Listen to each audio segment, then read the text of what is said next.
All right. Thank you everyone for coming to today's Dr. Journey's webinar. We're going to be going over how to ace your step one. We're going to break it down exactly what step one is, how to schedule step one, how to study for step one, and how to excel on your step one. I'll be starting off a little slow. We'll wait for a couple more people to join in. But if you have any questions along the way, feel free to ask. I'll be happy to answer any questions you guys have.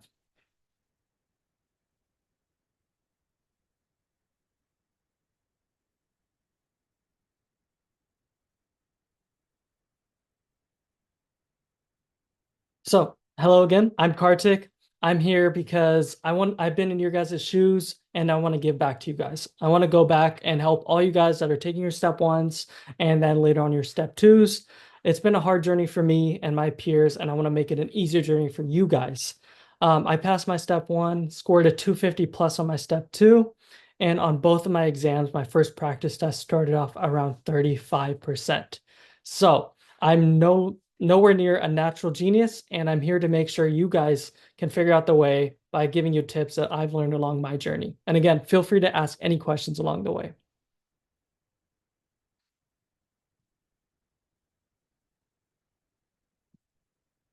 So I want to start with a quote for you guys of, how studying really goes. Give me 6 hours to chop down a tree, and I will spend the first four sharpening the axe. By Abraham Lincoln. Reason I put this quote down is because all you guys that are watching this right now, you guys fall all into this basket right here. You guys are preparing adequately, learning everything that there needs to be learned so that you guys can do well on your step one, learning all the tips and tricks that you need to excel. So let's start with the facts of step one firstly. I've talked to a lot of my peers, and I personally feel really strongly about step one ever since it's been pass fail. A lot of people aren't doing that well that I know that are my peers, and I want to make sure that you guys that are attending this webinar don't fall into that category at all, and that we can excel together. So some of the facts. 2021 versus 2023. This is some data points before the pass fail was added and after the pass fail was added. Before MD students, 96% of total MD students passed the exam, and DO students, 94% of the students passed the exam. After the pass fail was added, MD students dropped down to 90% passed, and DO students dropped down to 86% pass. There's some more data points right down there. As you see, 92% of the MDs passed on their first attempt, and 87% of the first-time DO students passed on their first attempt, while the IMGs only 72% passed on their first attempt. But as you notice the trend, this is the latest data we have of 2023 and the old data before the pass fail. And you see the difference. We're dropping, and it keeps dropping and dropping. I won't be surprised if in 2024 it drops even lower. There's so many different reasons for this. We'll get into some of the reasons so you guys don't fall into these traps and so you guys can actually do well on the test. But it's getting scary how much people are dropping down. This used to be an easy exam that everyone got through. They did make some changes to the exam since pass fail, and we'll go over that as well. So here's some reasons why people don't excel on step one. So let's figure out what you guys shouldn't be doing, and then we'll get into exactly what you should be doing. First thing, or the reason students struggle, is they cram for step one. A lot of people now that's pass fail aren't putting that much emphasis on it. They're thinking, oh, this is just an exam I can study for within, a couple weeks, a month. They're using way too many resources. As you know, for step one, there's a lot of resources out there, and you don't know which one to use. I fell into this trap myself. It actually took me like a month and a half to figure out what resources actually help and work. Not knowing how to correct your questions, that's a big one. We're going to dive into that in a couple of slides. You got to know to correct your questions. Otherwise, you're not going to be learning from your mistakes. And the fourth one is a lot of people aren't using real world simulations on their practice tests. They're just taking practice tests, not timing themselves, not taking adequate breaks, and doing them in noisy environments where, it's not like an actual practice test. So that all negates all the practice you do, and it just tears you down. And the main thing is on all of these, passive learning is the enemy. You got to do active learning whenever you're doing step one studying or any exam that's a big emphasis exam. Passive learning is basically just reading out of a textbook, but not really understanding the core concepts or testing yourself with practice questions. Again, if you guys have any questions, feel free to ask me. Cramming and resources are the big two things. Okay, as we mentioned, cramming, people think because it's pass fail, they're going to be like, oh, we can get through it. It's not that important. And with schools all transitioning to pass fail, I know at CNU, the school most of us attend is not pass fail currently, but I know a lot of other schools, people that are attending this webinar right now, it's a pass fail system for a lot of schools. And people are like, okay, if it's pass fail, the test is pass fail, I'll get by. It's not the case though. It's a big exam. Next thing is school material isn't being absorbed. A lot of people, because of the pass-fail system at schools, are like just trying to get by and not really absorbing the material. You got to not absorb the material and you got to go practice the material too. I know a lot of schools test different things that are on step one. So in that case, just do your school material. And then when you do your step one studying, make sure that you're using absorbed study habits that help you absorb information and active recall and not just passive learning for step one. And the third thing is don't just study for like a month and take the test. I know there's people out there that do that and do well, but if you're not a genius, or if you're not naturally a good test taker, this probably won't work. You're going to need more time. You're going to need time to first adjust to the style of questions and adjust to studying, especially if your school does not do NBME exams. You're going to need some time to adjust to the style of questions. And I'd say 2 to 3 months is the ideal amount of time for step one studying. Too many resources. So there's way too many resources out there. I've listed the ones that I think are some of the best and proven ones too. UWorld, Amboss, B&B, Pathoma, Bootcamp are some of the best ones. There's endless resources out there. You can go endlessly mind-boggling on them. The ones I would recommend you guys use based on my experience is going to be UWorld, Pathoma, your Sketchies, and your Ankis. I didn't do any boards and beyonds, and I didn't do any bootcamp. And I didn't even really touch Amboss as well. You really don't need to use too many resources. Just use tried and tested resources. And again, if you have any questions, you can email us at the drjourney21@gmail.com, or you can just message me, or you can unmute yourself right now and ask any questions. But it's overwhelming to think about all the possible resources you can use for step one and just stick to like 4 or 5 good resources. I think Anki, UWorld are kind of musts. You can maybe argue for Anki, but UWorld is an absolute must, and you got to use NBME practice tests. Those are also key. So many roads, so many detours, so many choices, so many mistakes. Sarah Jessica Parker. So this kind of sums up the too many resources. If you have too much going on in your life, your step one studying, it's not going to work. You're going to be too chaotic. You're going to be bouncing up around the walls. Like, what do I do? When am I supposed to do this? And that's not going to help. So make sure you concise down everything you need and you get to the point.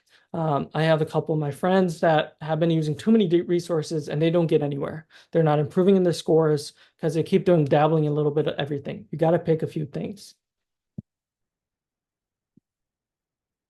Not correcting and using real world scenarios. So not correcting properly. So what do I mean by this? People tend to just read over the incorrect, especially in your world. They just read over it and like, okay, cool, makes sense. But you got to go deeper than that. You got to actually understand what the correct answer is and why the incorrect answers are incorrect. You got to write it down. You can do an Excel sheet. You can write the UWorld ID questions, whatever way you want. Do a system that works for you that'll help you understand your incorrects and your correct answers. You can't just go out there and just read it and be like, all right, cool, I get it. Another key thing is a lot of people skip the correct questions. If someone got like 60% correct on their Euro passage, they only correct the 40% and they ignore all the correct ones. But here's the thing, if you got lucky on those 60% and you just got those right, what if you get that same type of question on your test and you never really learned it? You're not going to get that right on your test then, right? So make sure you go through all your corrects and your incorrects and actually understand them. Now, if it's a really easy correct answer that you got, it was super easy, and this super cake, then don't worry about that. you can skip over those. But if it's like a little bit iffy, you're like, I kind of knew it, but I didn't know it fully, you really need to go into those corrects and really understand them. And on top of that, people don't review their incorrects or their corrections. They just write them down and it's like, okay, cool, I understood it. Never touch them again. That's highly, highly bad because you guys need to go back, review them, and make sure that they're stuck in your head. Go through them multiple times before your actual test. And I highly recommend the day or two before your test, go through all your corrections. Really understand all the stuff that you got right and you got wrong and why. Because all that information in your brain fresh right before your actual test is going to help you tremendously on test day. And the thing we talked about, not using real world scenarios. This is what most people that I talk to have done, and it's terrible because then you're not studying in the same exact environment that you're going to be preparing for your test. Now, I know there are unforeseen circumstances. If you're at home, family's coming over, something's happening, those are uncontrollable. But control the things that you can. Okay, so make sure environment is as quiet as possible. If you're into quiet environments, especially for test taking, you got to emulate the test taking scenario. So it's got to be quiet. Make sure you take adequate breaks, the same amount of breaks you would take on your actual test. So we can dive into how much break you actually get on your test, but take the same amount during your practice tests. Eat the same type of foods during your break too, because you want to know how your body reacts. What if you have something different on test day that really upsets your stomach and you never had it during your practice tests, and then you're all messed up for the exam day. You got to practice exactly how your test day is going to be. And then also count your bathroom breaks. This is very, very important because when you're at home or library or whatever, you can go to the bathroom, just walk there and go. But on the test day, they're going to do security on you. So make sure you account for that extra 30 seconds to a minute that's going to be taken out just by security checks. And the more pockets you have the day of your exam, the longer the security check's going to be. So remember that. Just imagine this is the real deal. Take your practice test as if this is the real deal. Okay, some big concepts that we just got. Use your main resources. Use only a few on 4 to 5 is what I recommend. Use active learning techniques. Use your corrections. Make sure your corrections are for your correct answers and your incorrect ones, and have a system that works for you so you can understand and keep reviewing those concepts. And the last thing, use real practice simulations. Don't just do practice simulations that are, without quiet environments, not time, not taking breaks, eating different foods. Don't do that. Okay, now what you guys really want to hear, how to excel on step 1. Now we got over everything you're not supposed to do. Now we're going to go over exactly what you're supposed to do. Okay, let's do a little roadmap. This is what you guys are going to go through. Most of you guys are probably on stage 1 or 2 right now. You guys are learning about step 1 here with me right now. And then you guys want to book a date. If you guys haven't already, you probably are on that stage. Third stage is figure out your resources. These are the resources that I highly recommend. Again, Pathoma, Sketchy, Anki, UWorld, and your correction notes on top of the NBME practice exams. Those are the best ones in my opinion and what I've seen from other students and the students we've helped tutor. And then the fourth stage is once you start practicing, you want to start doing some practice tests as well and use NBME practice tests for sure. There's like NBME 25 through 31. So that's 7 exams right there. That's more than enough. If you guys need more, UWorld has 3 other exams you can use. Stage 5 is going to be when you're refining your weaknesses and reviewing. So after you start your practice test stage, you start finding out where your weaknesses are. So you're going to refine them, learn more about them, and review them so you're even stronger for your next practice test. And stage 6, go kill the exam. So that's a route of acing your step 1. All right, so resource guides. Again, back to resources. I keep mentioning resources because this is a very high yield thing. Resources are key to success. You got to use a specific type of resources that fits your study style. Again, Pathoma, Sketchy, Anki, UWorld, my favorite. Specifically, Jonki Anki deck.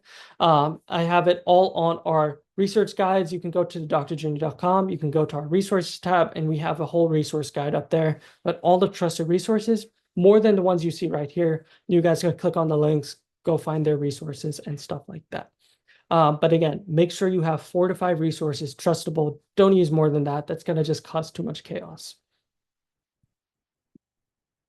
Correction tracker. Okay, again, you got to make sure that you're correcting your questions appropriately. You got to make a tracker either on Excel, a notebook, or Notability, GoodNotes. I did it on Notability and I organized it by subject and section. So I would have pulmonology and then fill in all the questions with pulmonology there, move to the next section, cardiology, fill in all of them there.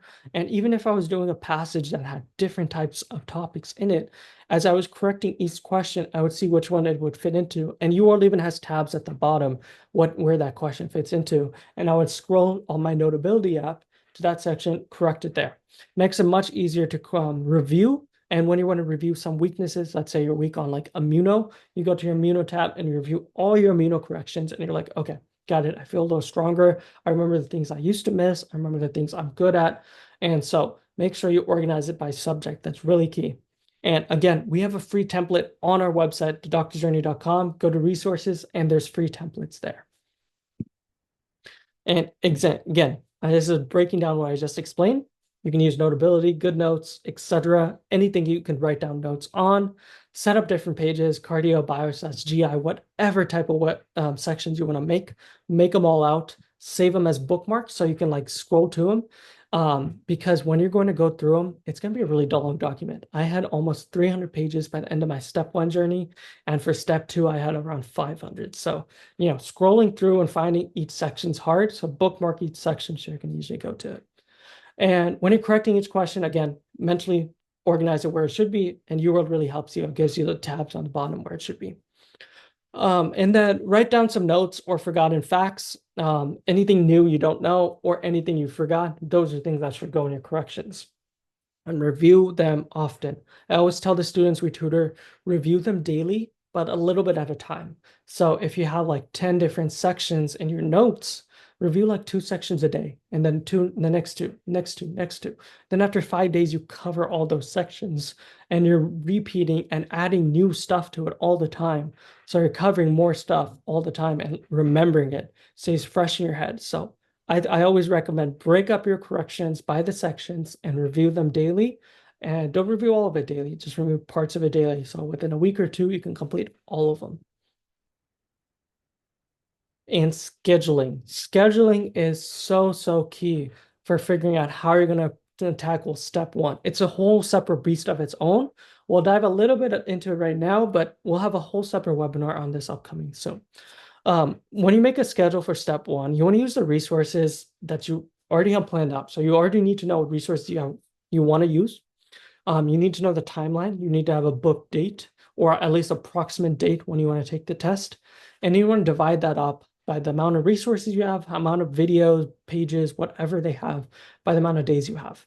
Also, same for the practice test. You want to divide it up and add it into the days so you can know what to do every single day, and you can add in rest days as well. We have a sample downloadable free schedule on our website. You can go again to drjourney.com on our resources, and we have downloadable schedules for you guys to follow for your step 1 success. And if you guys want to dive really deep into it, very shortly, within a few weeks, I'm going to be doing a scheduling webinar. I'll answer all your questions. We'll pick someone and we'll make a schedule for them live, and we'll do it all. So you can sign up with this QR code right here. There'll be another QR code at the end of the presentation. But I really suggest it. If you guys are struggling with making a schedule, you need help. This is what we are masters in. We want to help you guys. We want to help you excel, and we're here for you. So here's some test taking tips for your exams on step 1, step 2, Complex 1, Complex 2, and just any medical school exam. Pick a letter that you're going to use for your guesses. For me, I always use the letter C for any exam that I'm like, okay, I have no clue what's happening. Go with that same letter all the time. This is statistically proven that if you have one letter that you always pick when you guess, you'll get more of them right than if you just jump around. This is assuming you have no educated guess. If you have an educated guess for any of the answers, obviously go with that one. But if you have no guess at all, go with a letter that you picked. And don't pick answers you've never heard of. Almost 90% of the time, those answers are wrong. They're just usually thrown in there to sound fancy, sound scientific, and throw people off as a way of being like, oh, this sounds more formal, more like this could be right. They'll pick those questions. It's usually the familiar answers, especially for board exams. They're not testing anything weird. It's usually familiar answers and questions they want. And if it's a weak topic that you encountered on your practice exam, on your actual exam, skip it and come back to it in the end, because the weak topic's going to take up a lot of your time, and you don't want to take up a lot of your time and that end up having low time on the rest of your questions. You'd rather get through all the questions you can, come back to those weak questions, and then do them, because you'll save all the time. And even if you get that weak one wrong, at least you had time to do the other ones you actually knew. So come back to them later. And then this is really high yield for anyone taking step one and step two. I know this is 100% true. Comlex, I have not dived into enough to know how much the tutorial time is. But for step one and step two, you get a 15-minute tutorial time at the beginning of that. That 15 minutes is cut into your break. So if you use all of that 15 minutes, you're going to have only 45 minutes of break for your whole day. But if you save that 15 minutes, you'll have an hour break for the whole day. What I recommend is you take 1 to 3 minutes of that tutorial time, write down some formulas your biostats formulas, maybe some key things you just want to remember on your piece of paper, and then take 1 to 3 minutes and then move on straight into the exam. So you save that tutorial time for breaks so you can have more refreshers and your mind can be more fresh throughout the exam. And lastly, we're offering everyone on this webinar free tutoring. I mean, we're here for you guys' success and we want to help you pass. And me personally, I'm getting pretty frustrated how people are not passing, and I want to help you guys pass. We're here to give you some free tutoring. And it's a free group session hosted by one of my good friends, Bugwith. He's a very good tutor, one of the best tutors, scored over 270 plus on a step two. And it's try us out, no catch. We want to help you guys excel. At the least, or you'll learn some high yield content. That's the worst that will happen. Okay. Free one session, group session. Email us at the drjourney21@gmail.com if you guys are interested, and we'll add you on the list and we'll get you into the next session. So I really highly recommend you guys try out the free session, get some information. If you like us, continue. If you don't worry, you'll get some high yield knowledge. And we have more discounts. If you guys want actual individualized tutoring, on top of that, we are offering discounts for the webinar people right here that are with us right now. Individual tutoring, 5 sessions, we're giving $100 off. One-on-one with this personalized study schedule. We go over everything you need to know for step one, and you get 3 med school strategy sessions with me. We plan out how much research you need, how much extracurriculars you need, and how we can get you to your dream residency. If you get the unlimited tutoring with us, it's $250 off.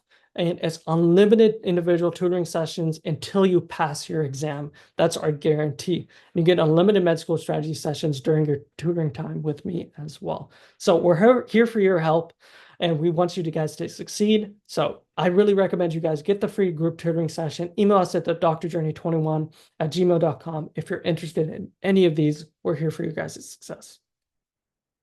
And thank you guys. And if you guys have any questions, unmute yourself or you can type in the chat. I'll be happy to answer. And here's a QR code right here for the next webinar of how to make a schedule. I'll dive into 1 or 2 people's schedule. We'll make a schedule for them live, and we'll make sure you guys know how to make a schedule for you guys yourself. Any questions, anyone?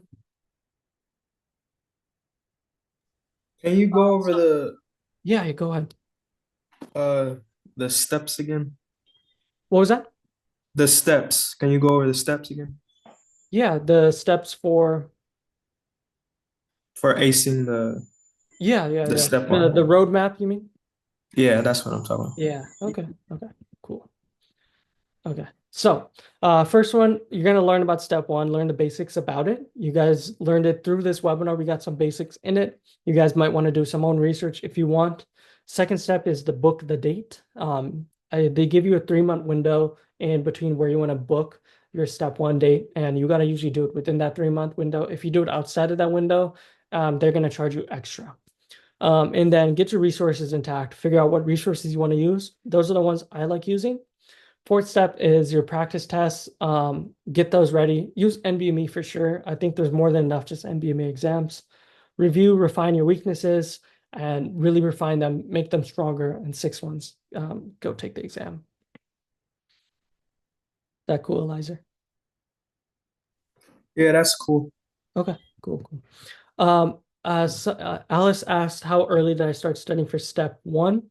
I started very early. I'm honest to you guys, I'm no genius. I started in, I believe, December, and I took the test early April. So I studied for almost 4 months total.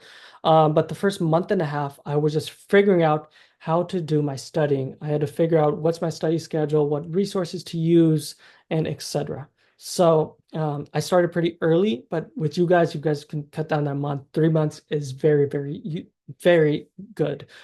Especially if you guys use our resource list and the schedule.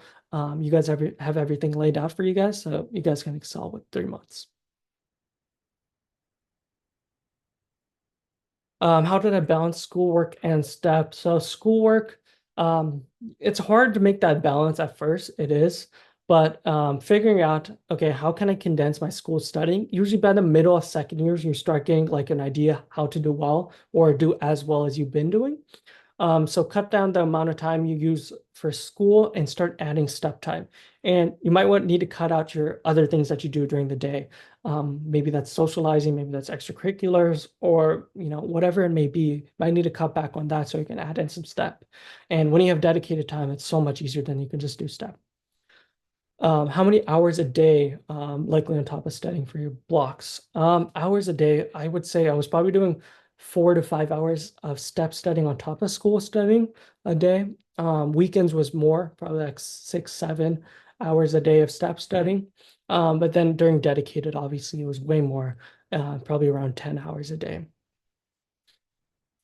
Any more questions, anyone? I'll leave the email for the doctor journey right here. If anyone's interested in our free group tutoring or our discounted prices on individual tutoring, email us right there. And yeah, I'll send you the QR code for the scheduling website as well. Let me get you to it right now. And you guys can scan it right here. And then I can send out an email with the link to schedule the scheduling webinar very shortly. So you guys can get a link if you're not able to scan out the QR code. Any other questions, anyone? Okay, well, thank you guys for coming. I hope you really learned a lot of stuff. And then I'll help you guys at the best of my ability. We're here for you guys' success. We have plenty of good tutors, and we're making sure that your guys' success is going to be guaranteed. Thank you. I'll send the QR code and the link in an email, a follow-up email. Thank you for attending the webinar. Thank you, Kartik. Welcome.